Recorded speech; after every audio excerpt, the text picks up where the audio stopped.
ไม่ทรงครับไม่ทรงในวันที่28 เดือนปี2526ในขนมเมื่อไหร่ก็มาหกเนี่ยขาวใส่วันแถมวันหนึ่งนะอันดับสุดก็ย้อนแนบย้ำถึงสังขารเจ้าแลบเรามีเก็บบ่มีพี่น้องคนเมืองใดเขากูเจ้าคือในแผ่นดินสุดใดเขาทำมาตั้งเซ็งในขนมเอาค่ะในวันเมื่อไหร่ก็ข้าวตีเก็บเอาเข้าอันซึกย่างเขาไล่เข้าโฮมหอมจอมกันนี่ตาตีเป็นมาตับจุ่มเดียววันนั้นอันนี้ข้าวตีมาผัดแหลกทัดนี่พี่น้องเขากว่าอีกหนึ่งอันนี้ก็อ้างอิงมาตีข่าวเอาเลี้ยงหุ้นใหม่เตรียมต่างไว้เมื่อในวันที่31 เดือนปี2526กันค่ะเนาะอันนี้ก็สมหันซอเกี่ยวเทียบจอเกี่ยวติดอ่อนเอาตังกวนซึกอ่อนเอาตังกวนซึก3 ปากก็ไปขึ้นเข้าห่ม DKPA วันที่31 เดือนปี2526ซื้อเถินจอมหันซอเกี่ยวแทดและลูกตับมันอันตึกตอกวด8พ้องงำเสาอาณาศึกมันดีในเซเวงก็เกล็กเซเมืองยางผึกนั้นไล่ขึ้นโฮมกันตั้งตับศึกยางผึกปังพรดีตีหมูขีสีเย้าไหนห้องการไผ่ข่าว DKPA ไล่ปืนเผากว่าในวันที่31 เดือนปี2526ในหนังไหนนอกสีนั่นสมหันจอแทดจอติดก็ขึ้นไล่หับตันแหงเป็นผู้ก้อนซึกตีเงางุ้นกุ้มกำการซึกหมาย3 กว่าไหนสมหันจอแทดอ่อนเอาลูกน้องตะไปก้นซึกมันยอม3 ปากก็ไปขึ้นเข้าห่มหอมในดับซึกยางผึกปังพรดีดีหมู่คีสี DKPA สมหานจอแทดในยามไล่หับปุนพรเป็นผู้ก้อนตับในซึก DKPA มาเสยามเป็นม้าผู้ก่อนซึกที่เงางุนกุมกำซึกกะโลทูวาของตับซึก DKPA มาในเย้าเมื่อในปี2515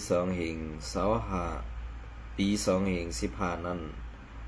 ย้อนไล่เป็นปังตึกกันตั้งตับซึกมันดียิ้มเส้นตั้งลง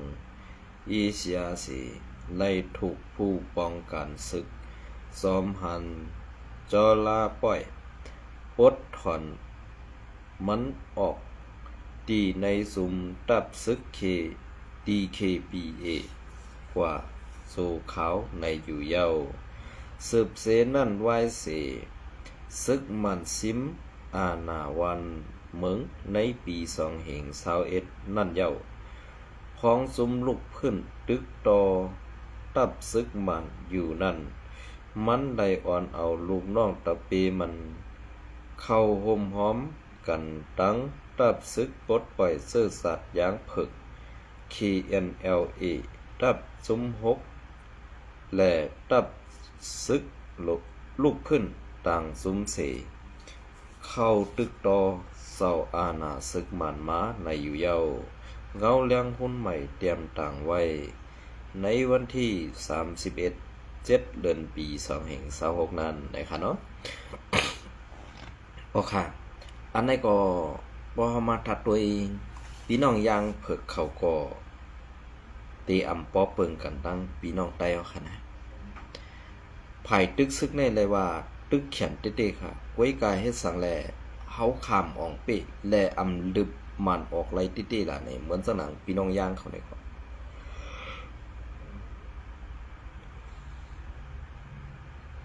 เหมือนจังหนังพี่น้องย่างเขานี่ก็เป็นซึ่งคือล่ะ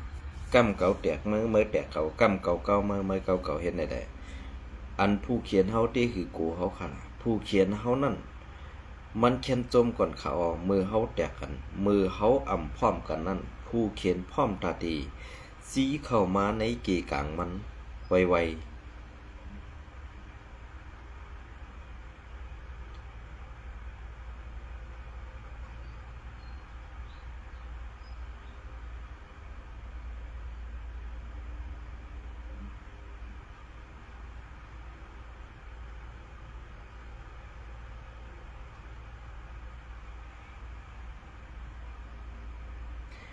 ในเกกลาง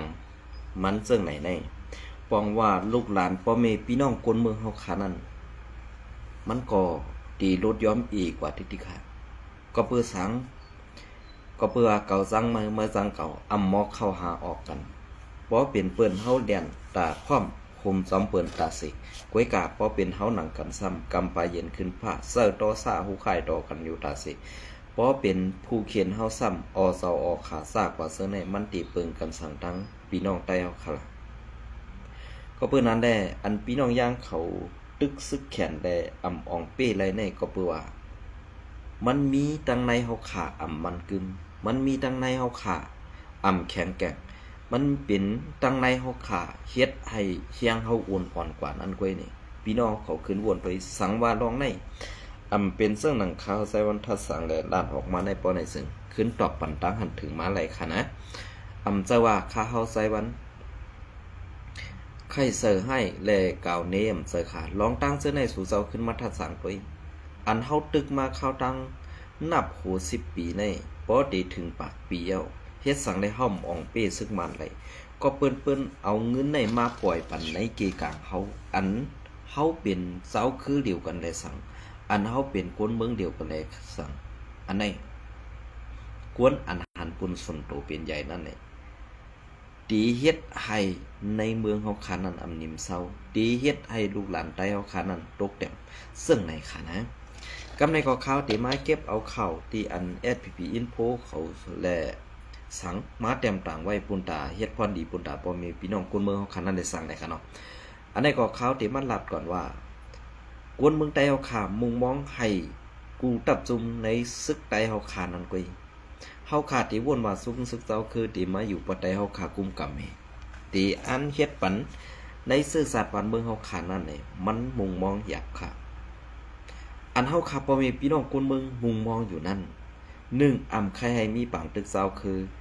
2ใครให้คนเมืองมีสื่อตีแปลงสังเหนือกัน3ลองอันกวนเมืองเฮาขากูเจ้าคือตีไหลอุโปลาดต่อกันเหมือนหนังปีหนังน้องเหมือนกาพ่นมานั่นใครมุงมองว่าย้อนหือศึกใต้เฮาขากูหมู่กูซุมพร้อมโหมเสียงเป่งโหมพร้อมโหมพร้อมเสียงเป่งปากกันสิ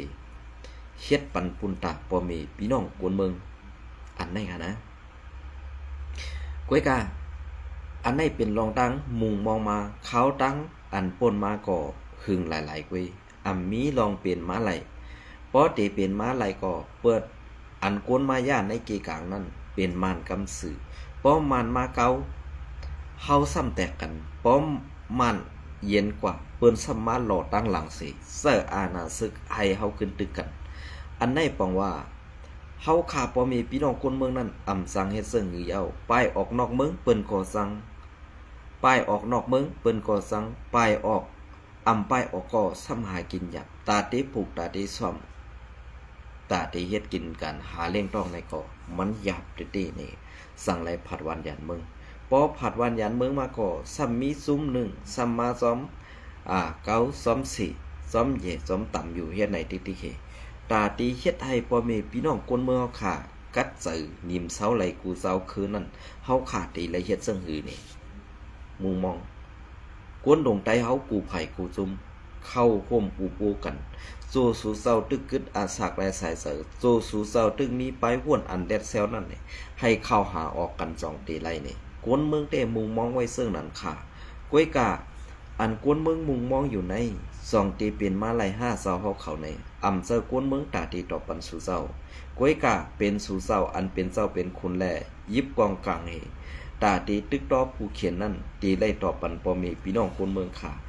ใจให้กวนเมืองนั่นกว่าต่อปันสู่เจ้า ว่าก้นเมืองนั่นตีเลยกำแถมบันเผยตีเลยซอยแถมซุ้มเหลือตีเลยกว่าเฮ็ดกันการซุ้มเลยเนี่ยอำเซอก้นเมืองตีได้ดอกขานะ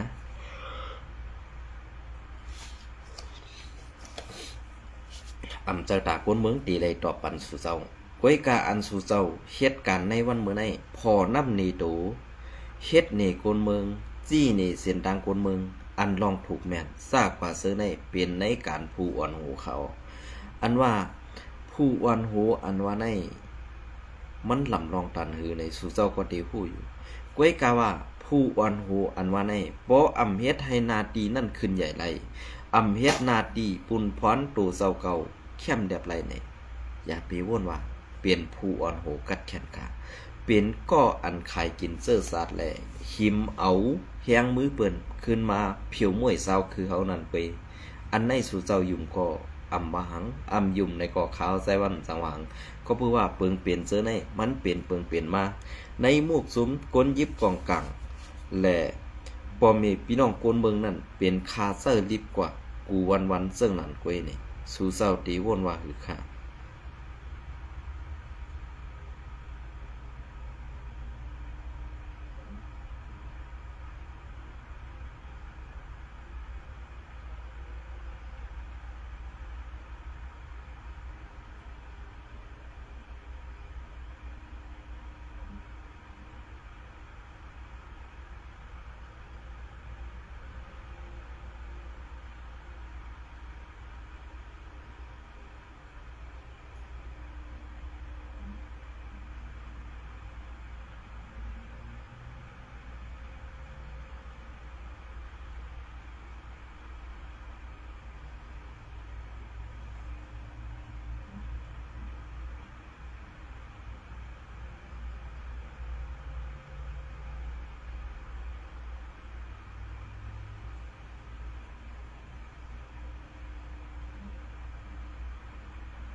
เปลี่ยนใจหือค่ะ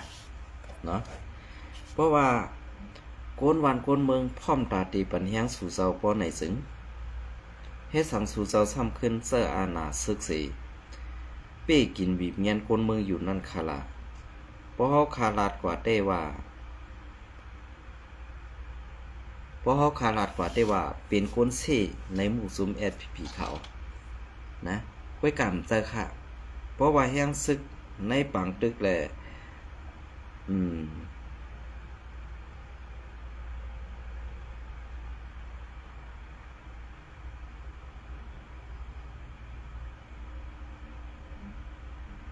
พราะเขาขากวนเมืองลาเตสมาเขาขาเซนนี่ก้วยกาอันไผ่ซึกโคเขียวลัดต่อข้าวมาปนส่วนโตนั่นค่ะเป็นความสั้นแต้มหลายๆค่ะลาดต่อดีๆเนี่ยอำมีเสคอค่ะนะ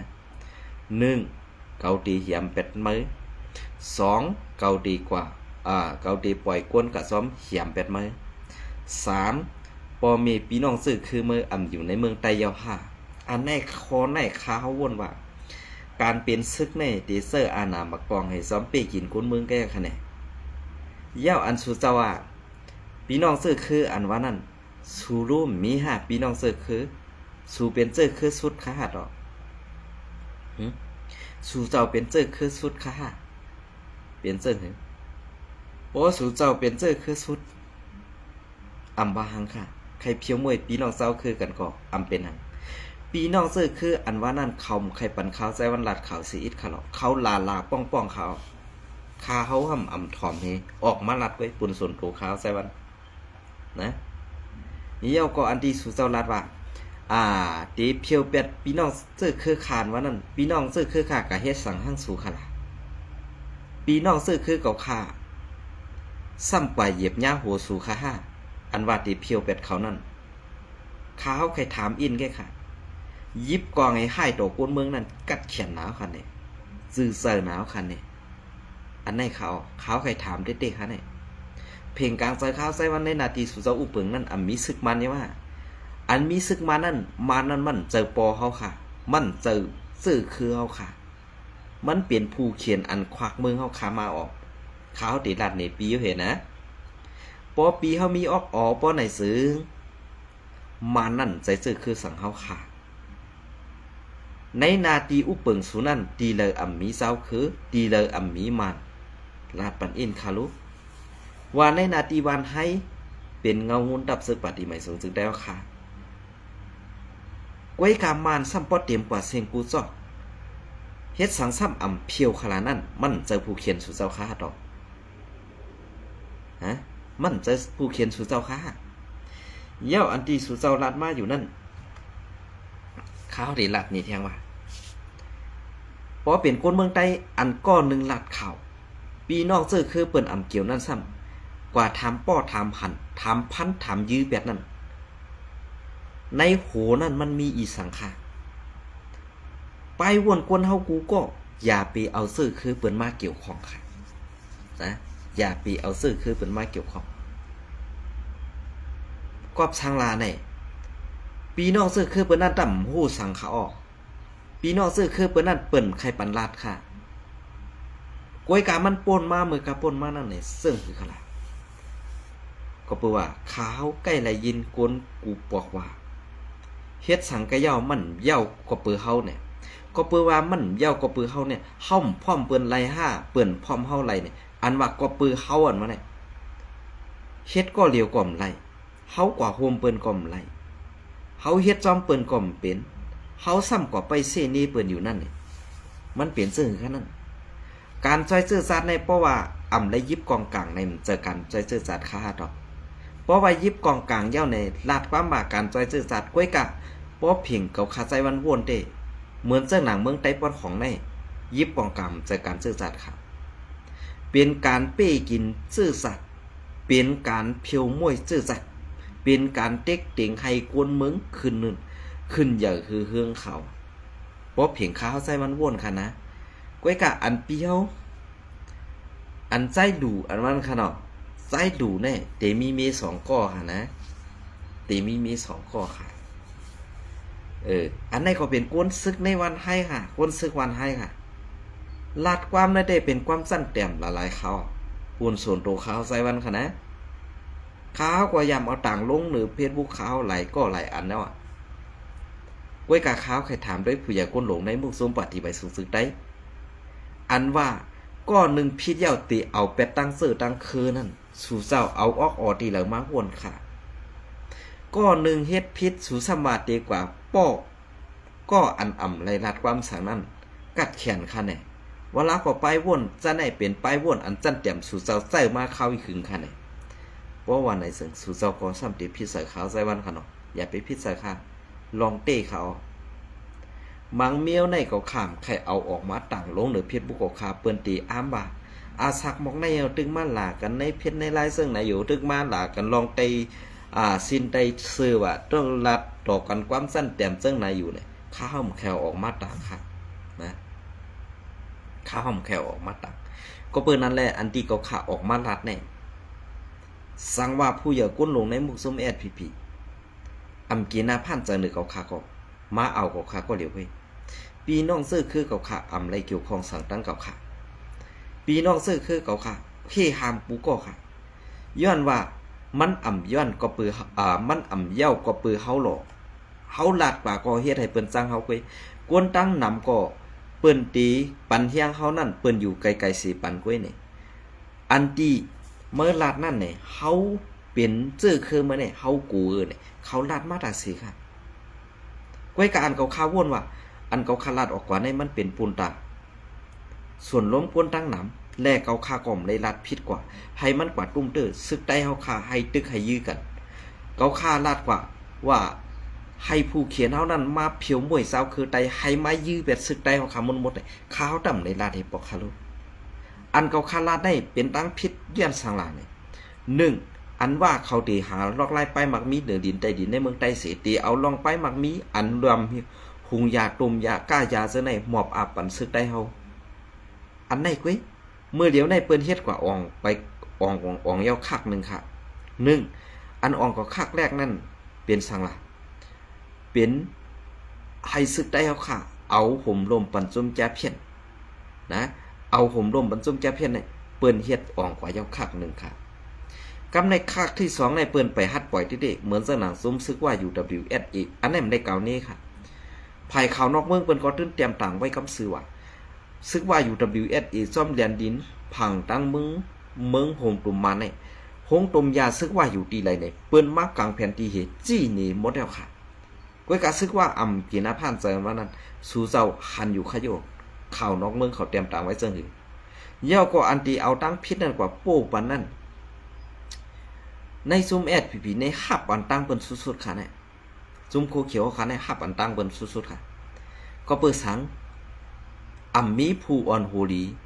2อัมมีผู้อ่อนโหกัดแขน3อัมเฮ็ดลองตาปอมีพี่น้องคนเมืองเฮ็ดปันปุ่นตาผู้เขียนตั้งปึกแหละซึกไตแอดผีโคเขียวสั่งได้เป็นมาว่ากวนเมืองเป็นผู้เขียนในนั่นขนาดนะเพราะว่ากวนเมืองเป็นผู้เขียนในสู่เจ้าซ้ำตีกว่าเฮ็ดเสงกันนั่นเฮาขากวนเมือง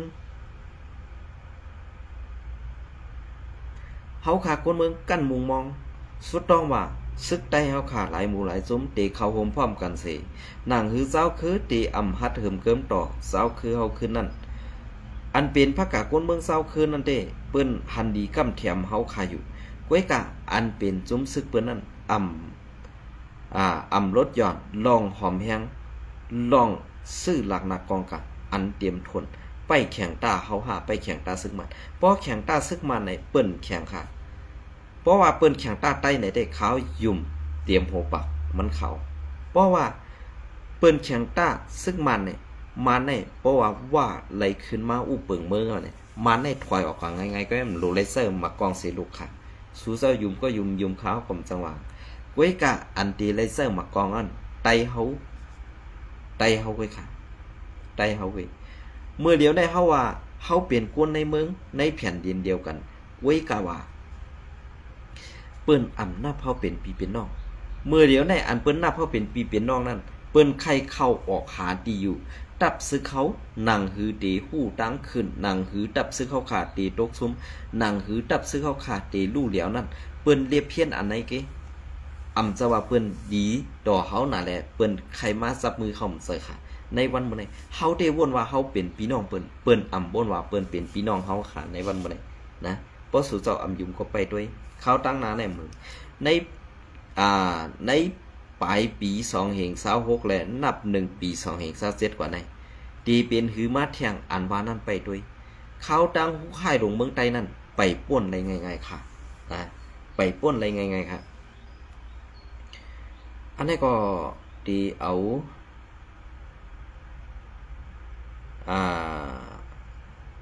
ปีไซนำแห่งข้าวผลเต็มต่างไว้ขนอกซึกมันนุงโคซุ่มแอดพีโคเขียววันไห้สีก้าเป็นไหลล้ำเพิ่มแถมแห้งซึกไว้ดีซึกมีไว้ดีซึกเก่ากั้ง MNDA ปัดสี่ส่งสร้างหานเมืองลางเจเวงสีปอกข้าวย้ำ3 โมงวัยวันพื้นดิกเลือนแล้งเมืองใหญ่วันที่31 เดือนปี2526วันที่31 เดือนปี2526ข้าวย้ำ3 โมงวัยวันกวนเมืองไคสิมน้ำแป่นกองหลังปางแมงเสือในไล่หันกาซึกแอดพีโคเขียววันไฮเสมาถึงไว้ปอดปังนิ้ว นามนกุ้งมงวานหลงสีสูงสร้างหันเมืองลังกุ้งแป่นนาปองเสือในนำใบในเยาพือหูคำซึกโคเขียวอันมามือหูคำนั่นกว่าอาบน้ำตีตาน้ำเมืองลางนั่นและหิมบานสร้างหันนั่นเป็นความมันกว่าหมดเสอำกาไล่ฮับผู้ว่า ซึกมันตับกองหรืออ่ำหู1โคซึกจุ้มโคเขียว SPP ปาตีใหม่ทรงซึ่งได้เฮาสิเพิ่มแถมเอ็นแฮงมาตังหนำดังหลายในแลถึงกลางคำมาหาปิดเอาพักในสวนกวนเมืองแหละเอาพื้นกวนเมืองกว่าใส่ไผสิหุงกินต้มกินในอยู่ยาวเมื่อกลางวันนั่นเด้สะทางว่าเป็นจุ้มเจอซึกโคเขียวซึกกึกปืน SPP โคเขียวกวยในแลเพื่อถึงอย่านำขนาดเพื่อถึงโหคำมาไล่หันเป็นมันซึกมันนุงโคซุม SPP เสกนซุม SPP ก็ป้าซ้อมกันอยู่ในเย้าก็โกนเมืองเต้ล้อมไม่ใสล้อมโกเป็นปังตึกกันตั้งซึกขี่เก่าก้างและซ้ำปออำเป็นกินเป็นนอนเย้าในอยู่เย้าหรือนั่นซุ้มอันข่าวานกุ้งมงนั่นแค้นแสงแรงดีหน้าเย้าว่าเป็นซึกมานหูปากเต็มเสนุงโคซุ้มโคเขียว SPP กวยในเย้าลองในไล่หู้ซ้อมข่าวกวนเมืองกวนซึกดีหวานกองไห้เขาลาดส่งเสียงมาสู่ขาเฮาเลือนแดงเมืองใหญ่อยู่เย้าลองตั้งเสื้อในก็ตีเป็นซึ่งคือกว่าอันว่านั้นเก่าข้ามปองเสือซ้อมโกนในหมู่ซุม SPP อยู่คันเด็กๆนะก็เพื่อซุมคู่เขียว SPP อยู่คันในตีเฮ็ดซึ่งหือเด็กขาเฮาก็บ่ฮู้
อันนี้ค่ะนะกำขาเฮาดีมาตอบปันทางจ้าอันเอาคลิปขาเฮากว่าตัดต่อนั่นค่ะเนาะเป็นซึ่งหือในกำขาเฮาดีมาลาดปันทางค่ะนะ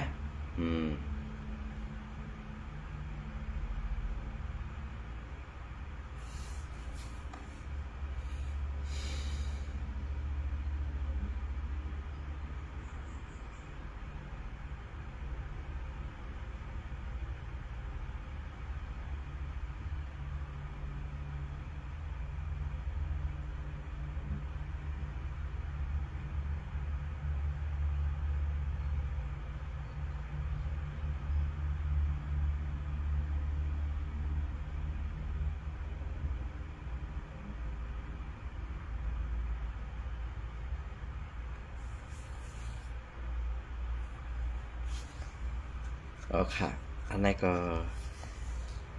เมื่อพูกค่ะเนาะในวันที่3ปอตันก็เตรียมมาลงไว้ปัน บนในแดเตเอาขยำปอดในเสมาต่อแต่แค่นี้พี่น้องเขาก็ลองซุ่มซึกโคเคียวไล่หลูดันพระปุ่งผังหางพลานะครับเนาะอันนั้นก็เตมาต่อแต่แค่นี้พี่น้องเขาก็ในวันตั้งหน้าครับเนาะบนในก็เตเอาขยำปอดในต่อแต่แค่นี้พี่น้องเขาก็กันในก่อนนะครับเนาะโอเคยินจมในไม้สูงก็